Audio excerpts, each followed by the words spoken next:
पहाड़ों में सुबह का उजाला धीरे धीरे फैलता है।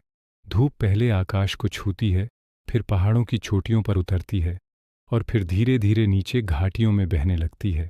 विराट उस सुबह अपने कमरे से बाहर निकला तो उसे लगा जैसे हवा ने उसे अंदर तक छू लिया हो। कई दिनों से उसके दिल में बोझ था। काम, जिम्मेदारियां, अपेक्षाएं, सब मिलकर उसके भीतर एक गहरी थकान पैदा कर रहे थे। वह अक्सर सोचता था कि जिंदगी आखिर इतनी जटिल क्यों लगती है। कभी उसे लगता कि वह दूसरों के सपनों को पूरा करने में इतना खो गया है कि अपने मन की आवाज़ सुनना ही भूल गया है। वह पहाड़ी रास्ते पर धीरे धीरे चलने लगा। देवदार के पेड़ हवा में झूम रहे थे और पत्तियों से गिरती ओस उसके जूतों से टकराकर छोटे छोटे मोती जैसी चमक बिखेर रही थी। पर विराट की आंखें इन सुंदरियों को देख ही नहीं रही थीं। उसका मन कहीं और था, किसी अदृश्य बोझ से दबा हुआ। चलते चलते अचानक उसकी नज़र रास्ते के किनारे पड़े एक कुत्ते पर पड़ी। वह बहुत कमज़ोर था, हड्डियां साफ दिखती थीं, आंखें थकी और बुझी हुई, पूंछ हल्की सी हिल रही थी, लेकिन हिलने में भी डर छिपा था, जैसे उम्मीद के साथ निराशा भी चल रही हो। विराट कुछ कदम आगे बढ़कर रुक गया। उसने कुत्ते को ध्यान से देखा। उसे लगा जैसे यह प्राणी उससे मदद मांग रहा हो, बिना बोले, सिर्फ आंखों से। विराट ने जेब टटोली।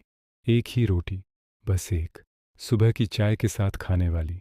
वह थोड़ा झिझका। अगर मैं इसे दे दूं तो मैं क्या खाऊंगा?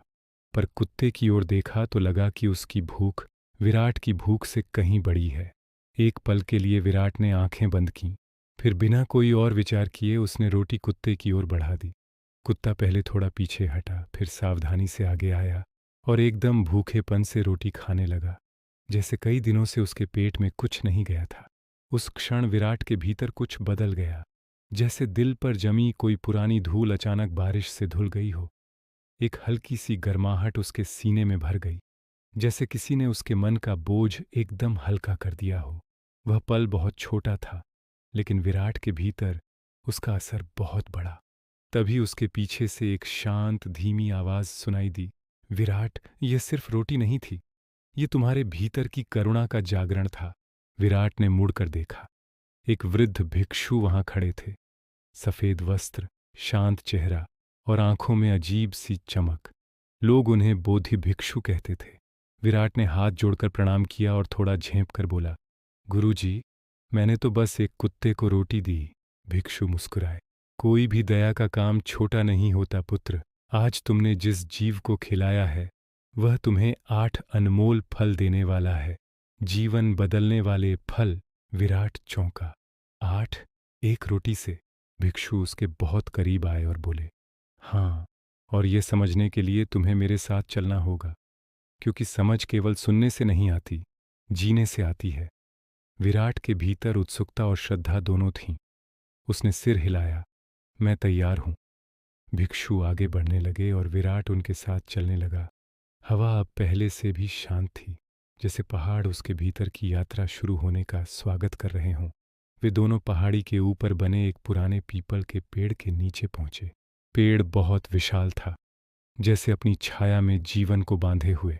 विराट उसके नीचे बैठ गया, भिक्षु उसके सामने। भिक्षु ने कहा, पहला फल, करुणा का जागरण। जब तुम किसी भूखे जीव को खिलाते हो तो तुम्हारे मन की कठोरता पिघलती है, तुम्हारे भीतर का इंसान जीवित हो जाता है, वह इंसान जो दुनिया के शोर में खो गया था। विराट की आंखें नम हो गईं। उसे लगा कि सच में उसके भीतर कुछ जागा है, कुछ जो वर्षों से सोया हुआ था। बोधि भिक्षु ने कहा, दूसरा फल, कर्म शुद्धि। कई बार हम जाने अनजाने गलतियां करते हैं, लेकिन एक अच्छा कर्म कई बुरे कर्मों की तीक्ष्णता को मिटा देता है। आज तुम्हारे उस कर्म से तुम्हारा कर्म भांडार हल्का हुआ है। विराट ने जीवन में किए कई कठोर व्यवहार याद किए। उसके अंदर पश्चाताप की लहर उठी, लेकिन फिर उसे लगा कि शायद पहली बार किसी ने उसके भीतर की अच्छाई को छुआ है। भिक्षु आगे बोले, तीसरा फल, मन की शांति। जब तुम किसी भूखे प्राणी को देखते हो और उसकी भूख शांत करते हो, तुम्हारे मन की बेचैनी भी शांत होती है। आज सुबह जो भारीपन तुम्हारे दिल में था वह अब गायब है ना? विराट ने महसूस किया, हाँ, सच में दिल हल्का है, कम बोझिल है, कुछ तो बदल गया है। वे दोनों वहीं बैठे रहे। हवा चलती रही, पेड़ की पत्तियां हल्के हल्के हिलती रहीं। भिक्षु ने करवट बदली और कहा, चौथा फल, अहंकार का पतन। दुनिया में लोग बड़े बड़े दान करते हैं, परंतु भूखे कुत्ते को रोटी खिलाना, ये तुम्हारे अहंकार को एकदम मिटा देता है, क्योंकि यह दान दिखावे का नहीं, दिल का होता है। विराट शांत था। उसने कभी सोचा ही नहीं था कि एक छोटा सा काम इतना गहरा हो सकता है। अब वे पहाड़ी पर बने एक छोटे तालाब की ओर चले। पानी बिल्कुल साफ था, जैसे दर्पण। बोधि भिक्षु ने विराट को कहा, पांचवां फल, आशीर्वाद। किसी भी भूखे प्राणी का पेट भरना, उसके हृदय से उठी आशीर्वाद की ऊर्जा तुम्हें घेर लेती है। वह कुत्ता जो अभी तुमसे रोटी खाकर गया, उसने तुम्हें दिल से दुआ दी है विराट। दुआ कभी व्यर्थ नहीं जाती। विराट के दिल में एक गहरी गर्माहट फैल गई। उसे ऐसा लगा जैसे उस कुत्ते की आंखें अभी भी उसे देख रही हों। भिक्षु ने फिर कहा, छठा फल, सकारात्मक ऊर्जा का प्रवाह। जब हम किसी के लिए अच्छा करते हैं तो ब्रह्मांड हमारे लिए रास्ते खोल देता है। तुम देखना, आज से तुम्हारी जिंदगी में धीरे धीरे बदलाव शुरू होंगे। विराट ने अपने भीतर एक नई उम्मीद महसूस की, एक ऐसी उम्मीद जो कई सालों बाद जागी थी। वे आगे चलते हुए जंगल में पहुंचे। सूरज की किरणें पेड़ों के बीच से छनकर जमीन पर पड़ रही थीं। पंछियों की आवाज वातावरण में एक विशेष संगीत बना रही थी। भिक्षु बोले, सातवां फल, भय का अंत। जब तुम दूसरों के लिए खड़े होते हो, दया करते हो, तो तुम्हारे मन में बसे डर खुद ब खुद मिटने लगते हैं। आज से तुम अपने भीतर अधिक साहस महसूस करोगे। विराट ने मन ही मन कहा, सच में मुझे अपने भीतर एक अजीब सी हिम्मत महसूस हो रही है। अब वे पहाड़ी के सबसे ऊंचे बिंदु पर पहुंचे, जहां से पूरा गांव दिखाई देता था। भिक्षु ने धीरे से कहा, आठवां फल, आत्मा का विस्तार। जब तुम किसी जीव की भूख शांत करते हो, तुम्हारी आत्मा विशाल हो जाती है।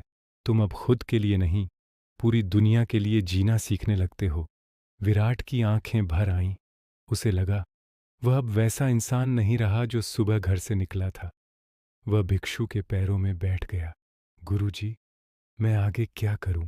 भिक्षु ने उसके सर पर हाथ रखा और बोले, पुत्र, बस दया करते रहो। किसी भूखे को खाना दो, किसी उदास को मुस्कान दो, किसी अकेले को साथ दो। दुनिया बदल जाएगी और तुम भी बदल जाओगे। विराट नीचे गांव की ओर देखने लगा। पहाड़ी हवा उसके चेहरे को छू रही थी। दिल हल्का, मन शांत, आंखें स्थिर। जीवन में पहली बार उसे महसूस हुआ कि वह सही रास्ते पर है। उस दिन के बाद विराट का जीवन बदल गया। अब वह हर सुबह उठकर अपने मन की सफाई करता, दया को अपना धर्म मानता और छोटे छोटे कर्मों से दुनिया में अपनापन फैलाता। और हर बार जब वह किसी भूखे कुत्ते को रोटी खिलाता, उसके भीतर वही शांति लौट आती। वह शांति जिसे हम निर्वाण की शुरुआती सीढ़ी कहते हैं। अगर आपको यह कहानी अच्छी लगी हो तो वीडियो को लाइक और चैनल को सब्सक्राइब ज़रूर करें। धन्यवाद।